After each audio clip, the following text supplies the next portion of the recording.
Hey guys, I'm Paul Smith with Positively Osceola. I'm here with Adrian here at the Silver Spurs Arena, ready to hear from Donald Trump. Are you excited to hear from him this evening, sir? I'm actually a vendor. I follow him all around the country, so I've heard him a few times. I've been following him since December. A little bit. What do you think he's got to do in order to get back ahead of Mrs. Clinton?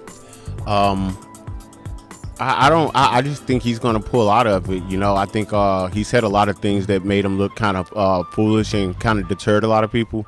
But you have a bunch of people that are still undecided, and I think he's going to end up picking those voters up. So I think that's what the biggest gap is. So I think he'll definitely be back in it.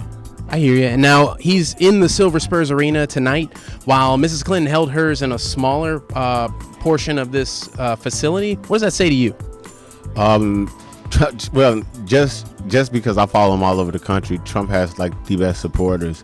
They come out in record numbers. It's almost like a rock concert, you know. You see people lining up 8-10 hours early, sitting in line. They're always really pumped, high energy. So it's always exciting, definitely. Not bad. So I know you said you're a vendor. You follow him around the country. Now, what do you think Florida residents should vote for him? I honestly, I would say people should vote for whoever has the what they're looking for in a candidate. You know, it's not for me to persuade anybody. You know, my personal opinion on who I would vote for, I would want it to influence anyone else's. You know, I like a lot of things that Trump does speak on, and some things I don't. You know, and truth be told, if I can be completely honest, I'm one of those individuals that I'm very disappointed in our just our whole system of government. I think that a lot of them, they're seasoned, and it's like they almost forgot that they work for the people. And I think that the people, we should be more conscious of who we're voting for and the issues that matter the most to us, and make our decisions based on that.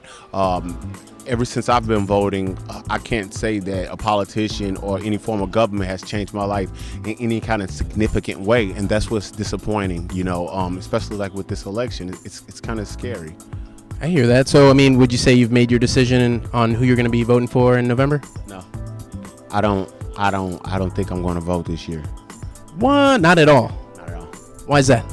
I'm very disappointed. I mean, you know, it's become very sloppy, very non-professional, and I just, like I said, I like some of the things Trump talks about. I like how he wants to bring jobs back to America, you know, and tax these big corporations that want to leave, take our jobs, and then come back and sell us their merchandise or their product.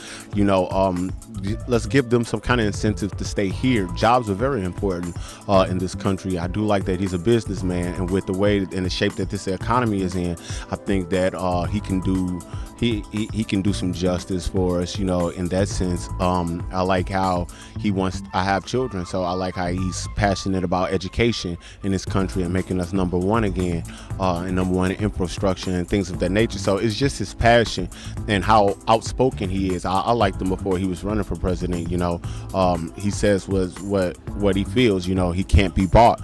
I think that this country needs something like that. We have a lot of these, again, seasoned politicians that tell us whatever we want to hear in order to get our votes, and then once they get into office, we don't see them anymore. We don't hear from them. All these changes that they talk about, we don't see them. You know, so like I said, I've never seen a politician or felt as if, since I've been voting, that they've changed my life in any kind of significant way. So along my journey, it's like I've come to realize, and that's why I told you I don't think that I'm going to vote, because what I've realized along my journey is that the only person that's going to change Adrian's life is Adrian. You know, we need to learn to govern ourselves, you know, and then we can maybe govern our house, then govern our neighborhoods. You know, it's a trickle down effect, you know what I mean? But we really truly need to start with self. Well, Adrian, thank you so much, man. I really appreciate your opinion. Have a good night. Good time tonight. Thanks, man.